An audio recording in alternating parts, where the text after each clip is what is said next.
Hello, everybody. Welcome to Bill Naaman's Bogus Hangout. I'm going to have our guests introduce themselves. Zara, would you start, please?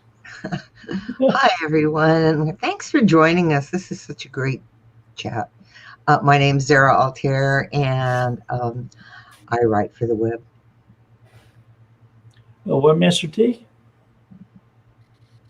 Terry Van Horn, dazed and confused. Thomas. Tom Zickel, founder of Blueprint Marketing. And I'm Bill Slosky of SEO by the Sea, and I'm the Director of SEO Research for Go Fish Digital. So let's talk about today. Some of it's SEO news. Some of it's less pleasant. I'm still shuddering over the pictures that Thomas sent me earlier today. Oh yeah, so my brother's arm. His brother fell on his wrist and broke a bunch of bones in the wrist. Yeah, really. He's got a couple of pins. He's got a couple of pins actually sticking out of his wrist like this, and he has inside of his wrist. He has some wires that are around in circles. He crushed 6 of the 8 bones in your wrist, and he fell 2 stories onto concrete. So he's lucky he landed on something other than his head, but it'll take about 2 years to fully recover from. And he landed on his left. But I was impressed by that when you said it earlier. They're proposing that he'll fully recover from that. Yeah, 80 to 90%, maybe even 100% mobility in his wrist, which I was really happy to hear of too, because you've seen the pictures. It looks really bad compared to how bad it sounds. So it's not like a Marvel movie with like Doctor Strange, who gets injured and is a world-renowned surgeon. No, it gave me a much bigger appreciation for having doctors in this world. I just thought a lot about what it would be like before we had actual competent doctors. If we got hurt, what would happen to us? And apparently, the more time that you spend with your wrist in that condition before you see a surgeon, the less mobility you'll have after. Mm-hmm. And it's his dominant hand too. So he's he's taking it pretty well. So one of the news pieces that we looked at today brought me to the question: do we ever recover from core updates? Does it ever end? I don't think they ever end, personally. I see them going on forever too. So did they start way back when the New York Times and Wall Street Journal complained about the quality of search results at Google? Sounds about right, yeah. Right around that time period. And Google, ever since, has been releasing upgrades supposedly to improve the quality of sites. Yeah, more user-centric. Just came back from a search. So my phone is answering me again. I have to find my phone before one of these hangouts and hide it.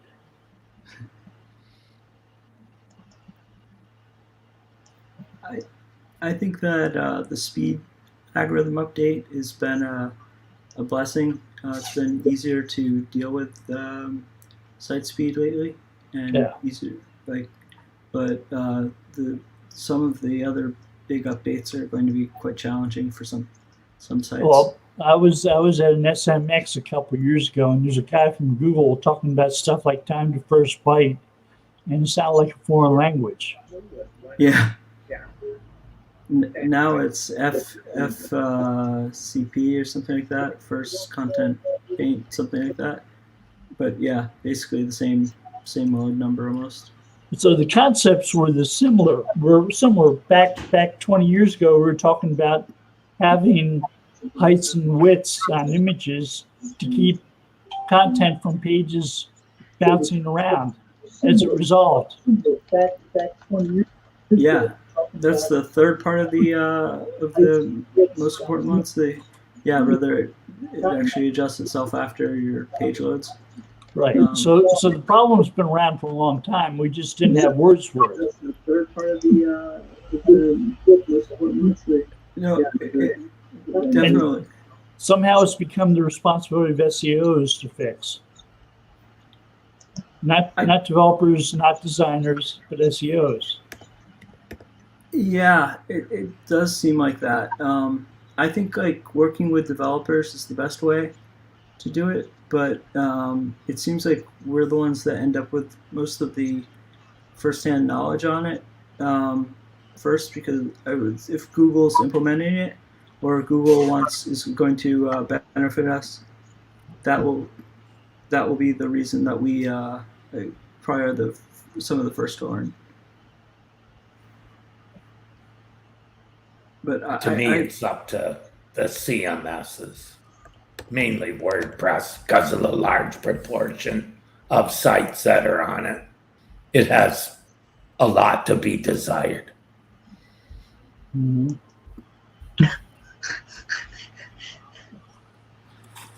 We're seeing things like protocols changing, HTTP to HTTPS.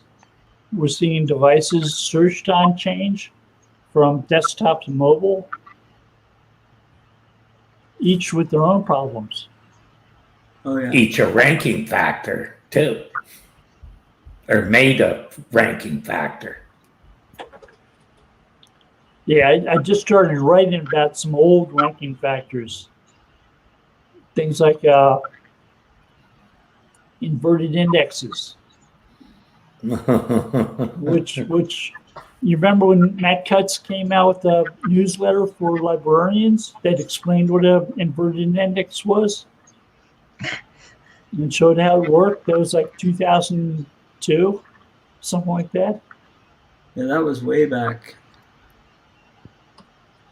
And we have all these people forgetting what an inverted index is. They say just add these magical LSI keywords and your site will rank higher. Mm. What gives you that idea? A gut instinct. Marketing too. People selling tool sets that aren't doing what they're doing, or not really helping. LSI tool sets and making articles about it.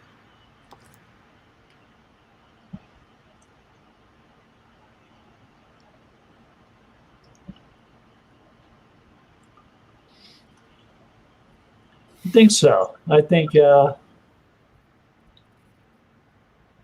people selling tools that help with content creation, article generation, or releasing things like LSI keyword tools that help you develop new content for your pages.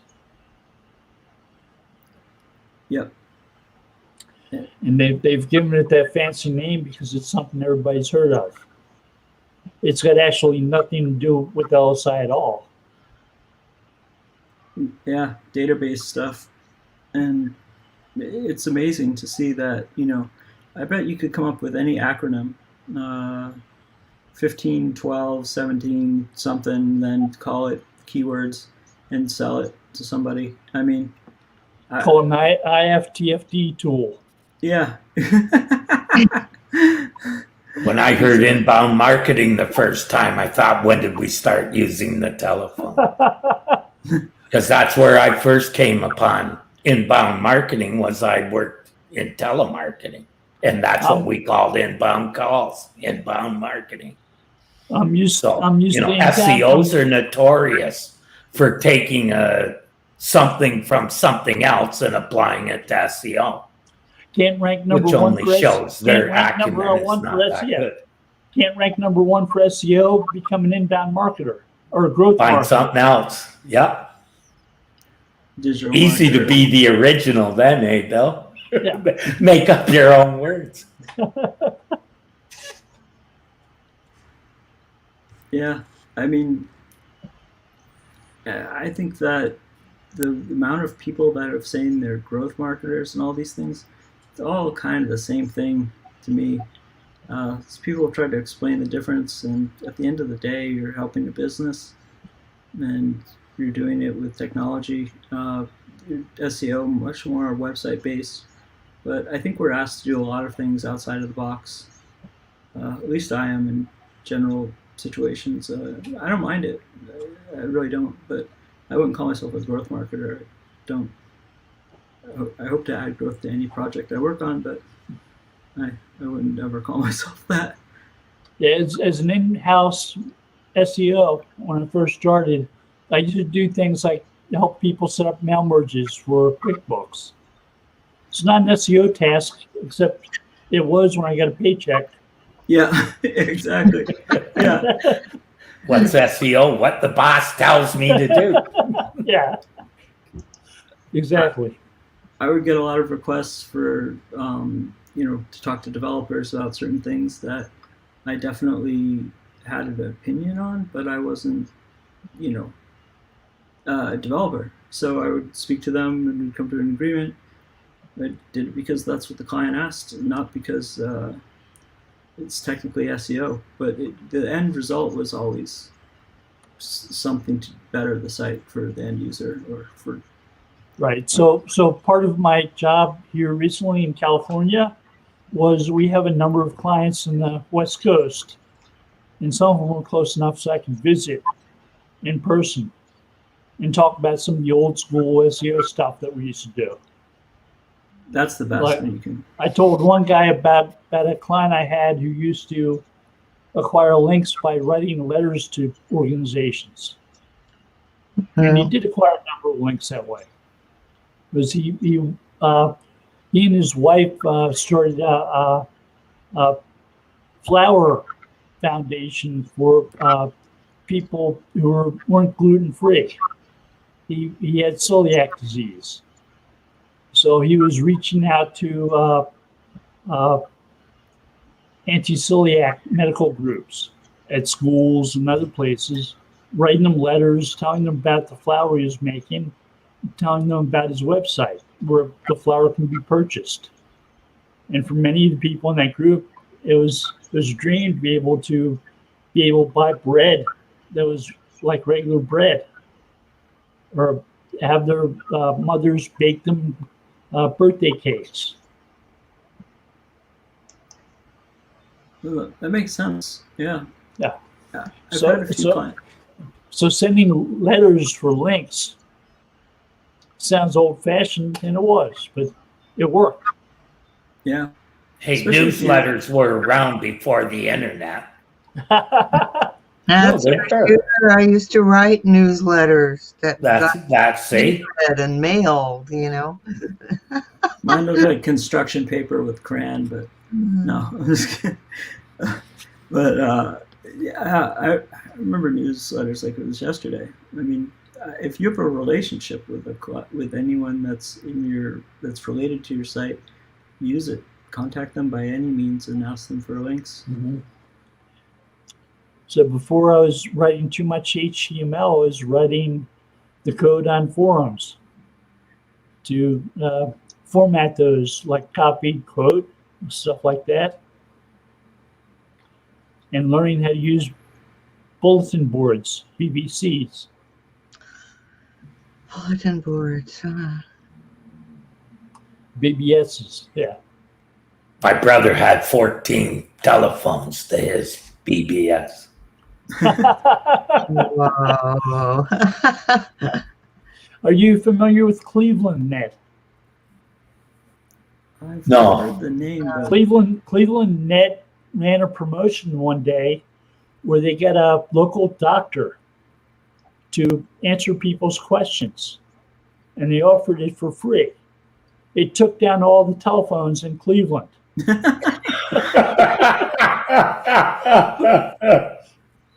and people without health insurance that need information fast, probably. Wow, that's a great promotion if you think about it. Yeah. I have some clients It's like the first Super Bowl, and when halftime came, and everybody decided they needed to flush toilets at the same time. Took out all the plumbing. Did that really happen? Oh gosh, like a DDoS on toilets. I definitely agree with using if you're lucky enough to have a client that's somewhat famous or well known in their field, and they're willing to answer questions on their own site. Yeah. What a godsend that is. It makes the site rank a lot quicker. And Of course, we invented things like load balancing since then. Yep. With reverse proxies, everything to mitigate all the users.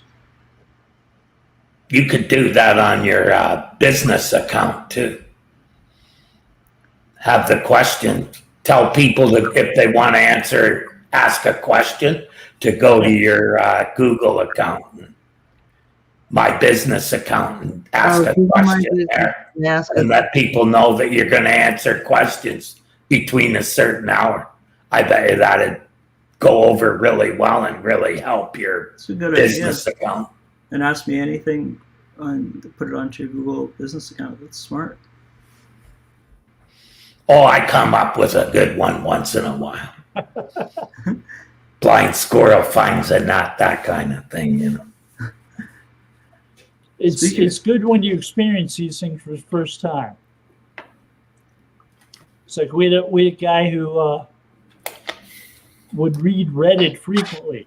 And one of the guys he came across on Reddit was a guy who owned a YouTube website where he crushed things with a hydraulic press. Oh yeah. So we had a client who was a jeweler, and they were like a mid-grade jeweler, like the type that advertises on TV regularly, like the neighborhood jeweler. He cares for you. He got it at Jen's or whatever the name of the store is. Well, you went to Jared. Jared. Yeah. Well, this was a jewelry company that wanted Jared's reputation, something on that level. So nobody knew who they were. So they donated a 1-carat diamond to the hydraulic press guy to crush the diamond. And he created a YouTube video where he mentioned the name of the company, linked to them, and crushed the 1-carat diamond from them. Wow. It got 10 million views almost immediately. Wow.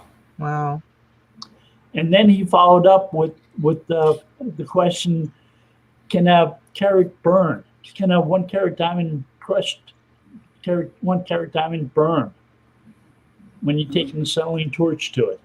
Jeez. And he taped that too. And that got some millions of views too. Anything you can do that's interesting like that. Like I have a client, we were sitting around thinking of things to do, and they had they make bespoke suits that are tailored in Toronto, and they had a client that unfortunately was shot, and they said, how about a bulletproof suit? Because they had known of some material that it's just like the cloth and suits. They made a $20-something thousand bulletproof suit, and that made GQ, Time magazine, it just took off like crazy. Like Kevlar? It's not Kevlar, it's microfiber. If you Google bulletproof suit, you'll see them right away. And basically, I never felt it personally, but the way it looks is just like a regular suit. Apparently, it's the same thing that the president wears and things like that. Very, very flexible. And they even had people, the owner put himself in a suit on Canadian news, and he let a guy shoot him wearing the suit and was fine. So that was and it was very, very thin. It wasn't like a Kevlar vest or plate or anything like that. And then they followed up with after that. So that hit like all these oddity type things, like buy a bulletproof suit. And then they started. Somebody knew Drake somehow because they were in Toronto. And they gave him a bunch of suits for free because these suits were so expensive. They basically gave him suits and whatever he wanted from the store to be their sponsor with the Raptors. That got them into the sports teams. The sports teams then dominated. They then gave suits to all the players of all the sports teams. but then wore them on ESPN, have the custom line and all that. It really, they have 3 stores now. They had one when we started, but I just remember watching that. It was on my Wistia account, and I was like, "Oh, this is gonna hurt." So it got very expensive with all the visitors. How much does a bulletproof suit cost? About 20,000 and up. One guy bought one with diamonds encrusted into it, which I believe fell off after while he was wearing it. So like it could go to whatever you want. They'll build whatever you bring in. I know if you build the suit with diamonds, it's not guaranteed that the diamonds will stay on the suit. They'll do their best to try. But yeah, anything bespoke. It's a pretty unique company. I was very lucky from my upcoming wedding that lucky to have a client like that. So I'll get a free suit out of it. But if you have, that's what I always say to clients. It's like if you have a product that doesn't cost you as much, as offer it to a certain. If somebody will want it, and. But they started advertising even on MTV started talking about things, and they were sponsoring some of these guys, and it was just their demographic was wrong because they weren't selling internationally, and that doesn't really help as much if they're not right near the store. But one of the things now I can say in the suit world is they're letting a scanner scan your body, and it'll measure you perfectly. So Terry, you sent us a news for today. In the middle of it, it says things only in SEO and the idiot SEO does.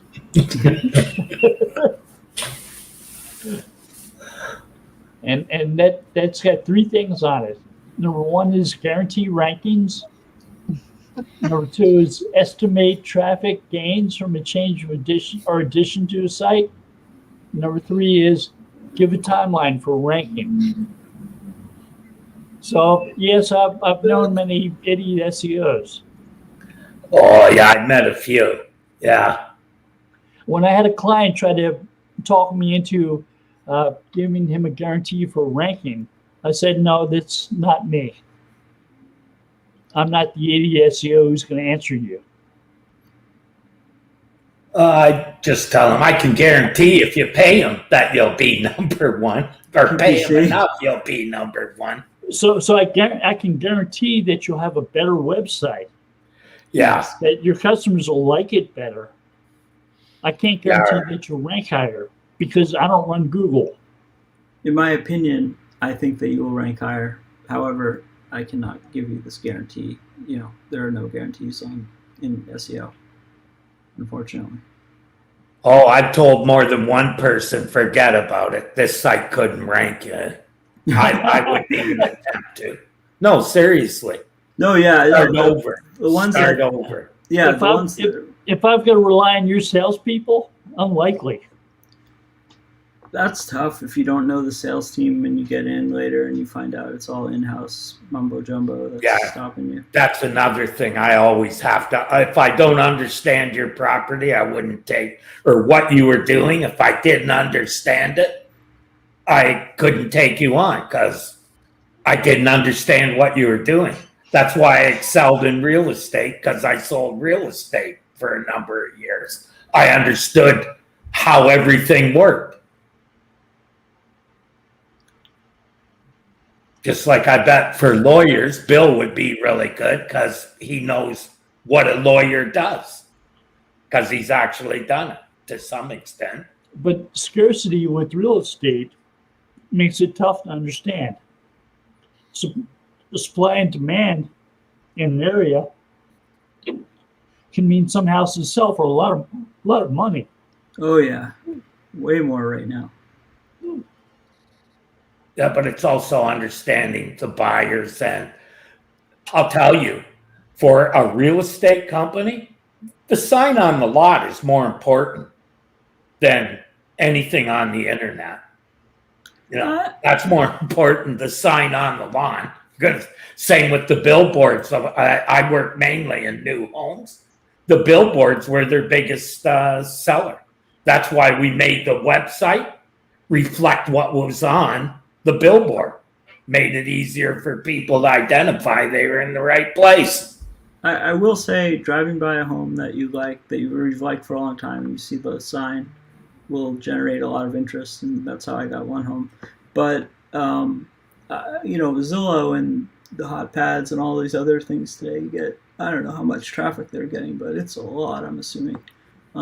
Today it's because I agree, like people that are in the area, but I think lately with COVID, and correct me if I'm wrong, like people have been migrating in and out of the cities to other states. I think we've seen a huge shift in, at least in the United States, where people are living.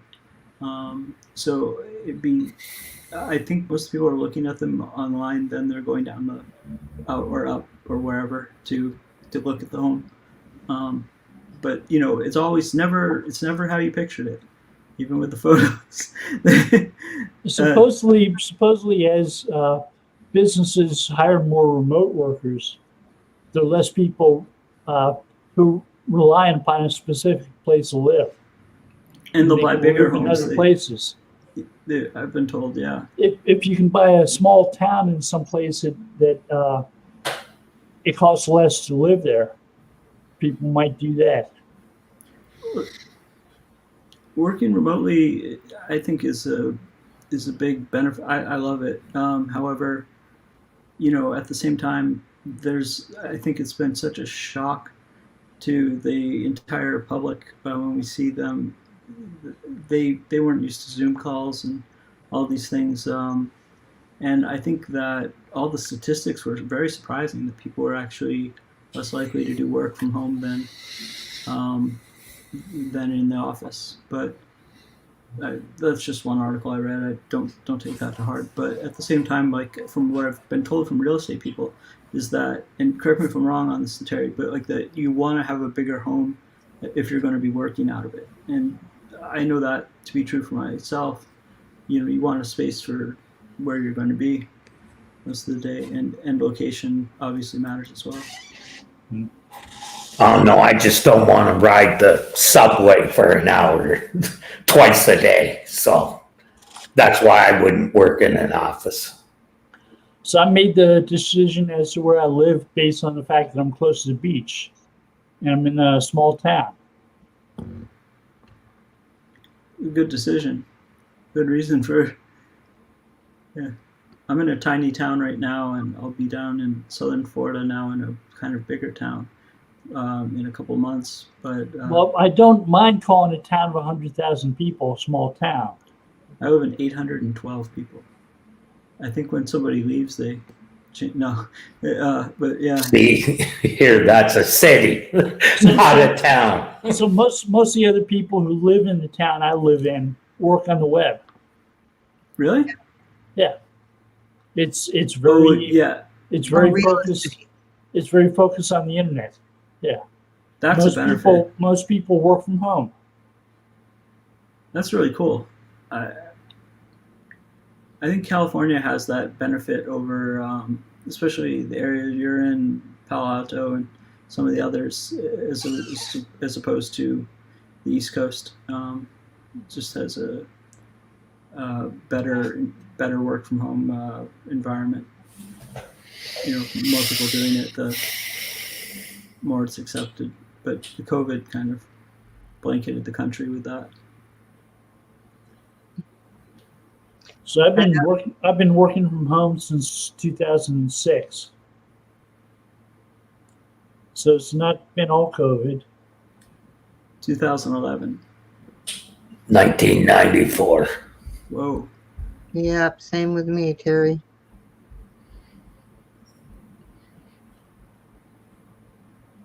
Yeah. I'm the only guy who really likes to employ me, so that makes it a lot easier. I watched my father work from home, and I got jealous.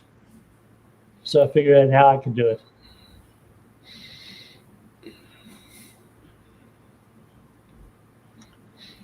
my father works from home now as well, and watching him is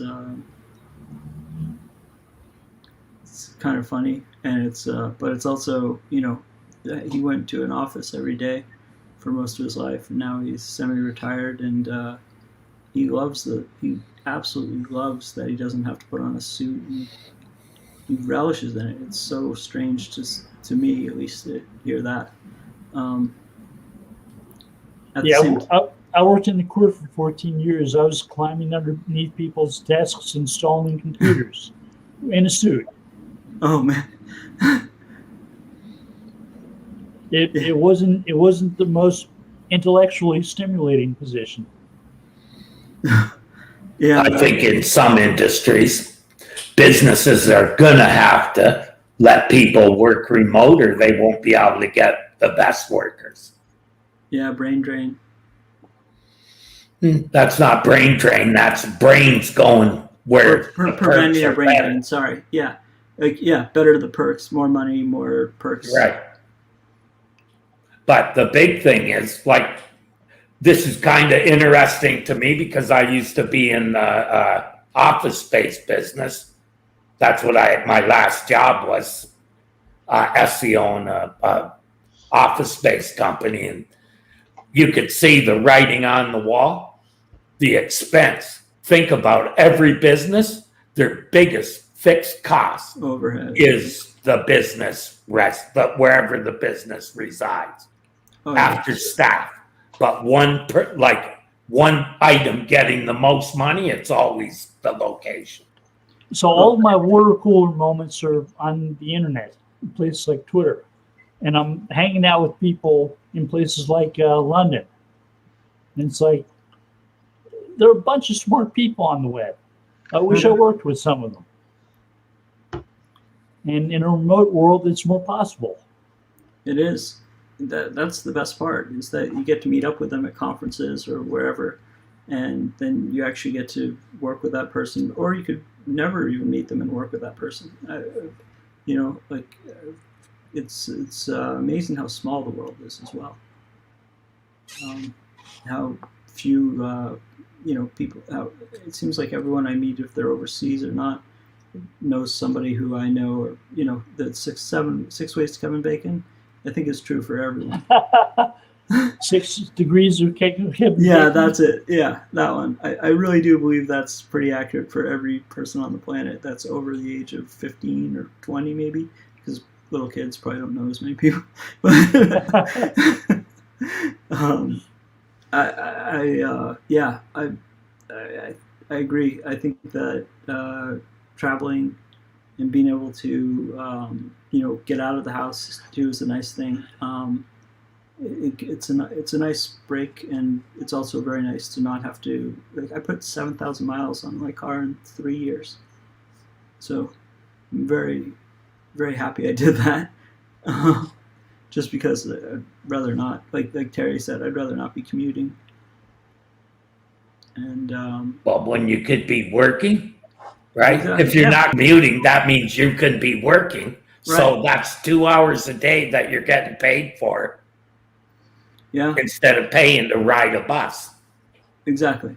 Yeah, or sitting in traffic or, all that other nonsense. you're better off on a bus or a train or something, because then you could actually work, like in theory. In a car, unless you're going to try to be one of Oh, those here guys. in Toronto, if you take a car downtown, literally $20 an hour to park the frickin' thing. It's Oh, like yeah. you got a baby that you're having to pay for. You guys also make cars plug in certain cities. I learned that the hard way by not plugging my car in at a rental vehicle, and I was like, came out, battery was dead. I think pretty soon every place will have those. Well, this was Because to you keep won't be able to the buy engine warm. gasoline. This is just to keep the engine or the battery from killing itself from the cold. Some But, places are better set up for electronic vehicles. I Yeah. remember visiting Utah, and they had plugs on the streets for Really? electronic vehicles. Yeah, Utah. in Utah.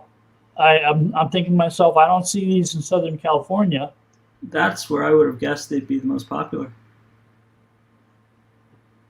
Wow.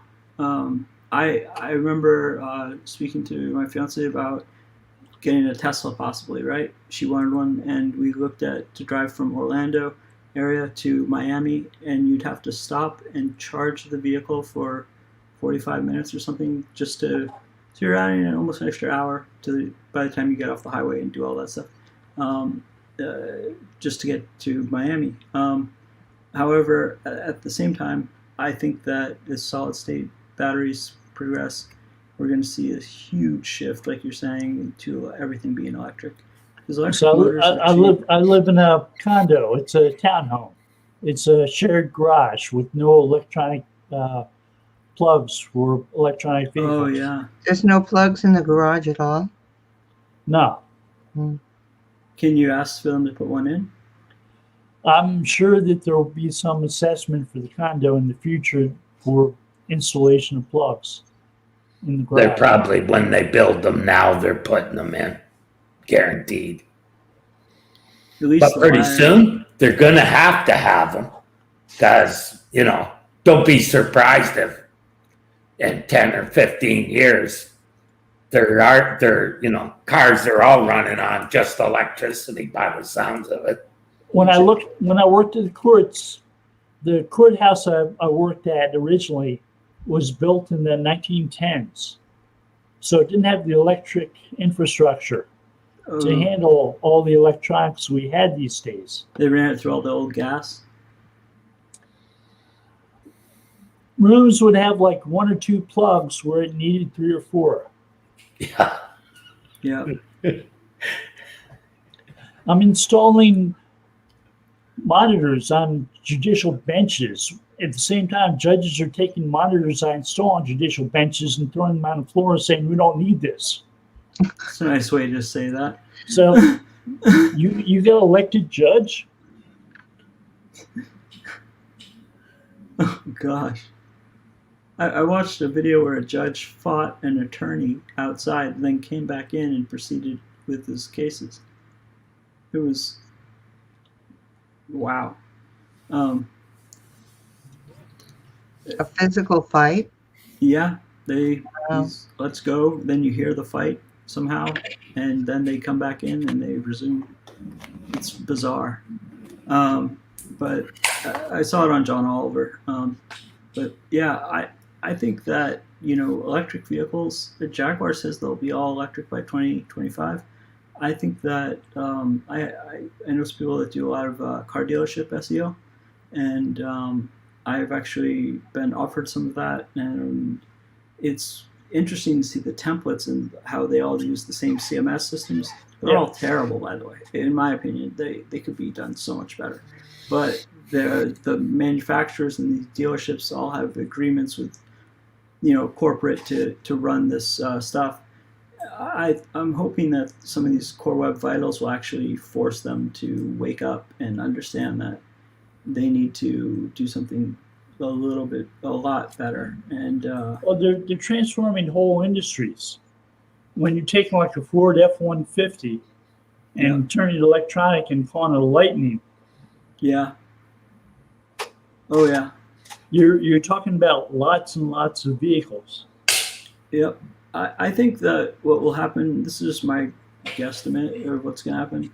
Car industry's been run by manufacturers who've been dealing with cars for about 100 years. They're going to surpass Tesla after batteries become solid state. I've been around electric motors for a large part of my life. They're very reliable and they're pretty consistent. I think that it'll just be a matter of, I don't think there's going to be that much secret sauce anymore, I guess. It'll just be handling and safety features. The powertrain will not be as important or as expensive as an option, which will be good for consumers. However, I do see the traditional car manufacturers starting to win over some of the newer brands that are coming out that are following Tesla, even including Tesla. So you've driven electronic vehicles. Yep. You're used to stuff like the fact that they're silent. I'm not used to it. I've driven them. I wouldn't say like I'm used to. I've driven the Porsche butcher the name, Tiguan. That was a great car to drive. I've Yeah, driven, your car doesn't rev anymore. right. Yeah, it's completely silent. It makes a little bit of a noise from the drivetrain. You can hear like a kind of a cool sound, but I think it's more dangerous to pedestrians, and also you don't have any concept of how fast you're actually going when you get until you get that until you look at the speedometer, because you're used to the engine making a lot of noise when you're going through the gears. It's amazing how quickly they move.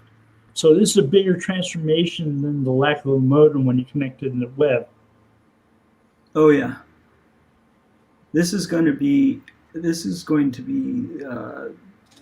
one of the biggest things in our lifetime. I mean, the internet is the biggest, and I think this is going to be the next big, revolution that's going to impact the most people.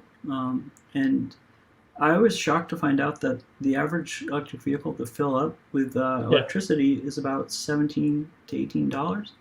So I thought it would be cheaper, but it makes sense. It's I guess. How much of that goes into cars talking? I don't think. I mean, is it going to be Knight Rider again? My car is gas powered, and I can talk to it. Say, "Hey BMW," and it will talk to me. Really?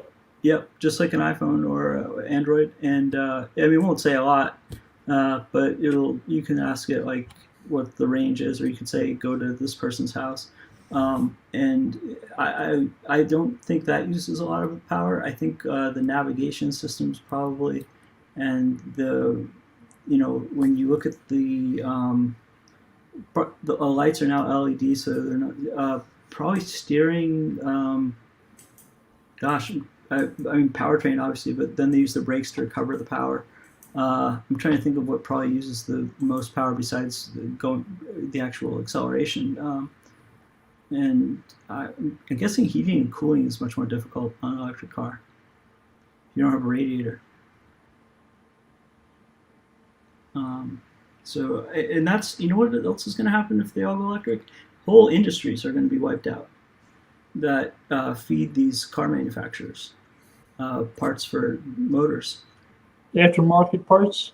Aftermarket parts aftermarket parts will probably thrive for a while because there'll be cars left over on the street, and then they'll go away. But the companies that are actually supplying the parts to the manufacturer to build cylinder sleeves and things like that, or forged pistons and things like that.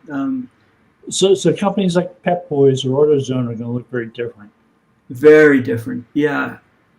That's one thing I always say is, if you bought an electric vehicle and you break down in middle of nowhere, Vermont, the guy that's an ASC certified mechanic is probably not going to be able to help you. He might give you a phone to call like the manufacturer and get a tow, but unless he has a charger, or if it's something mechanical, there's going to be a big problem, and that's going to be a big shift for those guys. Because those people have been auto mechanics for so long, and you have to learn a whole new. That's got to be tough. Mm-hmm.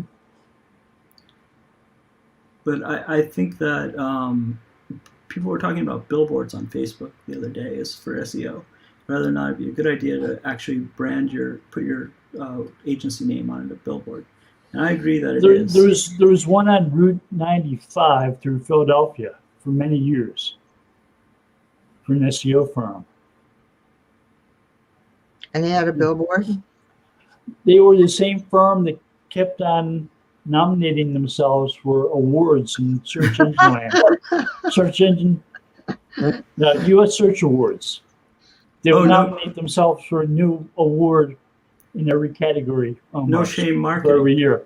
No, that wasn't them. No, I'm just kidding. But they were using a billboard on Route 95. Wow. They should have put their search awards on there. No. Do you remember? It was like a drinking game at first. So they take a drink every time they're nominated, and then they won a few based on their nominations. based on things they nominated themselves for. Yeah. Jeez, that's amazing. Oh man, that is amazing. I mean, Vote for me. presidents do it. They cast the ballot for themselves, but hey, I could never imagine, etiquette-wise, I think that would be very frowned upon, nominating yourself. Look how many voted for Trump. That should sum it up. Yeah. I have a question. Are there any tools that any of you guys would find indispensable that you think you can't do SEO without? Or you could do it, but it would be extremely tedious or time consuming? Screaming Frog. And before then, Xeno. I was about to say like deep crawl, Before- on crawl, but Before yeah. there was a Screaming Frog, there was Xenu Link Sleuth. When Deep I remember Crawl that. came out, you had to send them an email to send you a PDF that gave their prices. And Yeah. once you got prices, you had to faint and recover. They're so high. I was very fortunate. Deep Crawl and I are friends from conferences, so They were charging a lot when they first started. yeah. They also had cool white label reports I really liked, which I wish they would bring back. But they I mean, Botify made me almost fall over when I was talking to them. I was just like, what? But I can say, like, Screaming Frog is by far, everyone should have that. Everyone in SEO should have Screaming Frog. So I joined an agency, and I was doing about 18 audits a week, and I was crawling them with Screaming Frog, and that made all the difference. It made it possible. Yeah. I love Screaming Frog for so many things, but Deep Crawl and On Crawl are my go-tos. I don't know, just different features. But Screaming Frog has some amazing stuff. And for reports, I like OnCrawl's PDFs. And for Deep Crawl, I like that you can share URLs and actually show, like, if people really want to see certain things. However, at the same time, Screaming Frog just gets better every day. Dan Sharp's a great guy, too. By the way, Dan, I'm sorry your team cheated and beat Germany in the Euros. Sorry. I've always used Screaming Frog. They were the first and continue to add more things that. And people should. I don't even know what the others do. Like I've never felt the need to even go and look at them. It's very similar. It depends on the size of the site. Remember when Screaming Frog had some limitations when it was all memory based? There's no limitations on Screaming Frog if you pay. There was a time when there was, yeah. Yeah, it was There all was. memory. When you had one of those sites, it's like 4 million URLs. Yeah. You couldn't use Screaming Frog with it. You also couldn't set up repetition until somewhat recently. But You can. here's the thing, right? Fine and well, you've got 4 million in that, 4 million that it analyzed. How many are actually actionable? You aren't gonna, 90% of it, you're not even gonna pay any attention to whatsoever. It depends on the site a lot, but like I agree. Like there's the majority, but how do you know if it's going to be without crawling it? You've got to figure that out first, right? You Right, could theoretically upload the URLs. I ordered one site that was 100,000 or so URLs. It had 12 spider traps that you wanted to capture all of. Yeah. Mm. I mean, Calendars. It Every had calendar is so Calendars are the poorly worst. built. It's just a big crawl. It had Mess. 500. It had 500 million backlinks. But if you didn't know how to fix those spider traps, you're losing a lot of value. Yeah, absolutely. Yeah, site architecture, what you can see in some of these tools today, to see the way it's all connected, especially the larger sites, is so helpful. Crawl depth is a huge deal, I think, that people pay as much attention to as they should. I think some people make it seem worse than it is. I'm probably one of those people. I always see a higher correlation with the farther from the homepage that it is, the worse the ranking is in general. Not all the time, but if statistically, it seems to correlate. But in some cases, it should be more than 3 for certain system setups. However, I think that site architecture is just one of those things that's so important to get right the first time.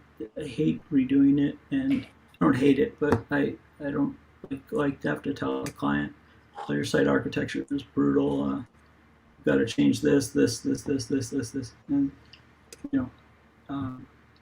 When you that's do where that, do they put you in touch with the developer? What's the next step? Most of my clients have developers, but some of them don't.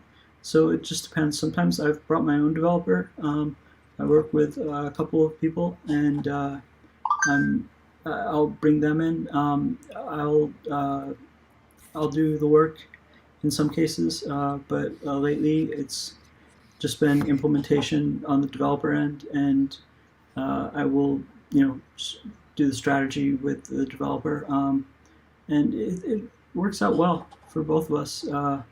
But I think that, overall, when you're going to make some huge architectural changes to a site, unless you know how to code that site, and I don't know I don't know all the I know some PHP, some Ruby, and some HTML, but I'm not a developer by any means. What they can do in 5 minutes might take me 40. All right. Yeah, if I can do it.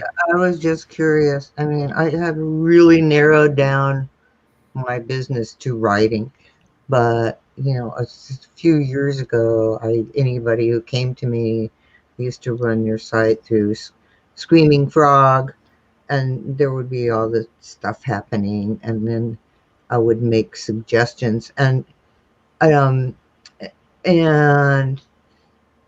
interesting part was that a lot of these people had their SEO advisor. So who was this woman from outer space who was going to write web content telling them they needed to restructure stuff, and so I just stopped doing that because I'm not a developer. I'm not going to do it, and it was a lot, and there was a lot of reluctance. And I don't know, my experience has been that there's just a lot of people, SEO people out there who are not really helping their clients. Oh, yeah, that's most, unfortunately. Yeah, and I mean, just last week I had a quick conversation with Bill and Doc because one of the clients I work with is using this quote SEO unquote tool, and to quote Doc, I looked at it once, it was garbage. And so I feel like I'm in this position of not being an SEO expert. I have no claim to that whatsoever. Not a technical person, but being in this position where I can see that somebody is going down the wrong path, and I want to point them in the right direction. Let go of that stuff because it's not helping anybody. And I looked at it. I went inside and looked at it, and it was all like keywords. You need 5 of these in your document. It was supposed to be helping writers, right? You need 5 of these keywords, and you only have it once. And I don't know, what the What is The secret sauce. It is not secret sauce at all, you It know. is a lie. Keyword density. It was like a bunch of voodoo incantations. I'm sorry, Bill, what'd you say? So it was like a bunch of voodoo incantations. It is like a bunch of voodoo incantations, you know, and there's little charts and stuff, so it looks like authoritative, but it's totally useless. But the problem is that here's this international company who has somehow been hornswoggled into evaluating their content with Right, it's a cross between Excel and Mama Cleo. yeah. So anyway, that so it's tough out there when you want to make suggestions, but you don't have the technical expertise to lead people to the next level of whatever it is where they've gone wrong, you know. I Right, recommend people team your up. your SEO tool makers have been watching too many late night infomercials. Oh man, no Yeah. kidding. SEO inspired by Ron Pompeo. How many people have said, "Will this tool SEO my site to me?" I've been like, "What? That doesn't happen." But gives information. Whoa, yeah, I know. They Well, I think, think part of it, I think a lot of, not part of it, but a big part of it is that people who are not technical get in this position where they're like, oh, I'm not technical. So if somebody says technical and, you know, and will this tool SEO my site? Yeah, that's kind of how they think, you know, because they don't understand what's involved. And so people get tricked. I don't know, there's not a better word for it. They get tricked into using tools that do stuff, but it's not useful stuff. it's data mostly. I mean, that's all. Tools only give you information that you can take actions on or not based on what you know. Mhm. When the tool is totally correlation based and the correlations are questionable. I mean, when people say correlations don't imply causation, they're serious. It's true. Yeah. If it's a bad tool, it sends you down a bad path. It's really bad tool. It sounds like to me like you probably know enough where you want to partner with a technical SEO or developer that's somebody like that and see how that goes, so they can take that next step for you, and you can, because I'll tell you what, like, understanding content is an extremely important skill. I mean, it is an extremely important skill. And so then when you have a quote tool unquote like that, which is, you know, like a time warp going back in time for how many times your keyword appears in your content, you know, what? I know if it's 16 times, you'll rank on the first this page. was wrong, and No, that's why, you know, all I did was go, Bill and Doc, what is this thing? And they were both like, Bill was very polite, of course, but it was like, it took me like 2 minutes to look at it and go, So, yeah. I mean, I'm a terrible writer. I'm the first to admit it, to be honest. But I can look at writing and tell if it's well formatted, but probably not as well as you can. You know, you would be well. better. It's not about, so a tool like that doesn't care how it's formatted, which you want it to be well formatted, or the context of but the. it's really retro. Tom, this is what bothered me about it. It's like, why are you counting quote keywords unquote? Yeah, that's and insane. trying to determine how many. It was like keyword stuffing to the max, you know. And I'm like, this isn't. It didn't mention synonyms. It didn't. It was like nothing, and it was crap. Yeah, there's a lot of tools like that, unfortunately, out there, and you've got to look at them and then make your best decisions based on your judgment, and also reach out to people like you said, Bill, Doc, Terry, or whoever it is, and say, hey, is this thing? If you have any questions, like, is this worth it? Is it real? Is it junk? I think that's really important to do. But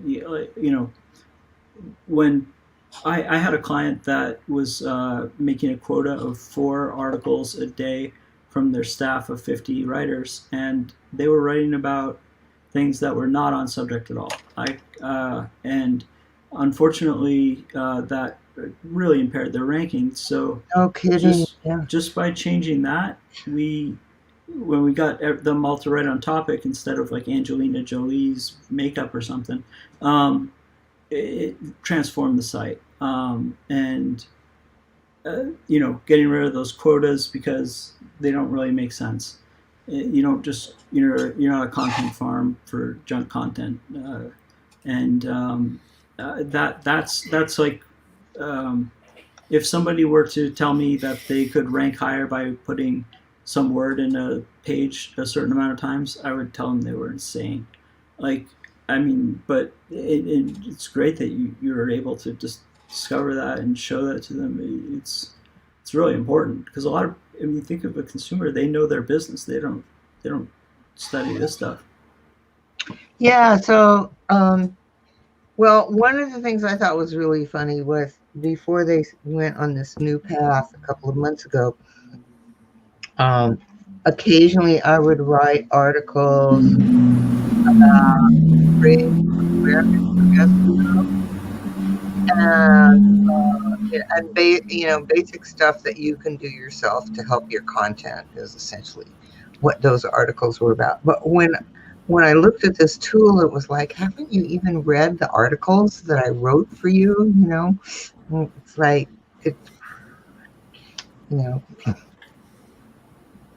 that's. Yeah. So Angie, thank you. Yes, right. It's crazy. I think that content briefs are something that I've been working on lately, and they've been very helpful in helping if you're outsourcing writing, to getting the writer to actually write what is important. Yeah, well, that we're way beyond that. That's not the problem. So don't brief me too much or I will quit. So don't tell you what to do. Yeah. No, I don't want to. That's really true, and especially if you have a huge team and they're writing. What was it? 4 articles a day, and 50 people writing 4 articles a day, and they about 10% of them are on content. Yeah, that's like you need to cull the herd. Yeah, we brought them all into a room, and the founder said, "Listen," and it changed. It changed traffic drastically. But that's just. You imagine just writing about things that have nothing to do with your core business model. No point. Yeah. I have a question though. What do you guys think about people that have like that one article that might have nothing to do with their business but gets a ton of traffic? But it gets tons of traffic? Yeah, like there's a that's nice for them, but it's not nice for their business. Right. I say, if there's one article, and I know of a site that's bringing 50,000 unique visitors every month, and I said, leave it up. The worst case scenario that's going to happen is they're going to actually figure out that you exist. Do they make the money from advertising, or do they make the money from selling services or goods? Is the advertising services earning them pennies on a dollar? They're not selling advertising. They're in the service industry. They okay. So are the clients actually buying anything? Oh yeah. But not from that article. Not from that article. We've been tracking how many people land on that page and actually convert, and it's very, very low. However, it's I'm hesitant to say turn off the tap on this one. Normally, I would if it was a little bit less traffic, just because it is. But I've said change the content to make it encapsulate your business. Your business is on this one service. Talk about how these, because they are in a great position where they can actually rewrite it a little bit, and actually it would be a great mix. And I'll tell you guys, NDAs, I'll tell you guys after what I'm talking about. But imagine you have a product that you could mix with this exact topic, and that's what they need to do, in my opinion. And that would then have a higher correlation. And if they lose some traffic, it's not going to hurt their bottom line. If it was getting a couple of conversions a month, I wouldn't care. I'd leave it up either way. That was my. That's like taking money and throwing it in the in the toilet. Plus the time on site's amazing. The bounce rate, like people really, it's about plants. It's about plants, to be honest, in offices. And I'm like, okay, I guess. There's some businesses that create content that has nothing to do with their business. Yeah. Like Mutual of Omaha had a TV show about animals. They sold insurance. It was completely unrelated. It was a best-selling TV show. It got them lots of viewers. But they had lots of people learn the name of their company because of it. But if you're selling consumer goods, any site that draws the thing that you learned from the Mutual of Omaha's Wild Kingdom was don't go into that box canyon where the mom is there.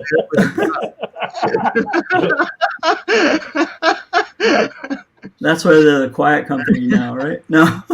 So a Michelin three-star restaurant has what to do with tires? Similar name. Similar rating. Their rating is similar to the name of the tire company. Michelin Tire Company made Michelin Tire Restaurant Guide. Oh, really? Yeah. Just like back in like 1908.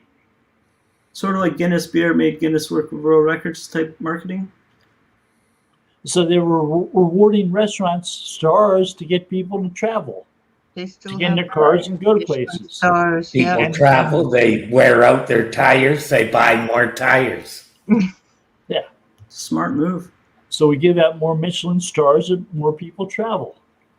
Oh, I never thought that. I thought it was just a coincidence. No, we had a guy in a small town, Michelin not too close to mine, in Little Washington, Virginia, and he had a 3-star restaurant. It was a farm-to-table place, and it was a resort type thing. You would stay at the hotel. It was, if you wanted a kitchen side seat, you would pay $500 a person to sit at the kitchen next to the cooks as they cooked, which was an expensive dinner, but people did it.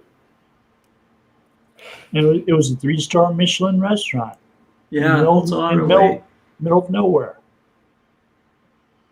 I mean, those types of that type of marketing is, I agree, is brilliant if you can get it off the ground and actually dedicate those types of. Because I know Guinness did the same thing. They created the Guinness Book of World Records to keep people in pubs to play trivia or something similar to that and drink more, basically. So it all makes sense when you think about it. But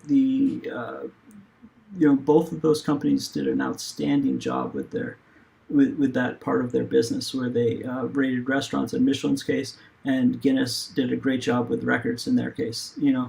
And the business models were great for, at least for Guinness. It didn't cost them as much to probably monitor the records as they gained at all. So what does Guinness do? They make beer? Yeah, Guinness is a beer company out of Ireland, I believe, and they so the Guinness Book of World Records, which has all these feats, that they created that because people in pubs play trivia. So the company that makes stout releases the book. Yep, exactly, and it kept people drinking in bars and playing drinking games. Like I remember after school, college, not high school, I would go to the bar and we would play trivia. And I won, think Michelob, but at the same idea, you couldn't win Guinness because it was too prized at the time. But I definitely made a lot of sense that it's something to do in a bar, and then Quiz night. yeah, quiz night. It's a huge deal, right? And I'm It's sure. huge. It's I don't know what we don't have pubs here. We have bars, very different. But I know in the UK, yeah, quiz night is a big deal at the pub. It's a big deal in the U.S. too, I think, but maybe not as big of a deal as there. Germany, but like I think that Guinness's marketing, it literally, when you look at some of the laws about marketing Guinness for your health, Guinness makes you stronger. We know what is good for you. Yeah. 4 out of 5 doctors recommend menthol cigarettes, right? Yeah. Right, exactly. Yeah, Marlboro lights are better for you in some possible, like yeah, those, I think if you reach a certain size and you become a household name, you're immune to it. These things, just like banks give you you're pre-approved for whatever, but you actually have to go through an approval process to get it. If I was pre-approved, then why don't I just sign my name? It's all just lies and marketing. It's just weasel words to get you to apply, and they're not helping. And those are the words that call us the end of the show. Remember, Groucho Marx used to have the "You bet your life, say the magic word, win $50." Yeah. Oh yeah. It reminded me of SEO.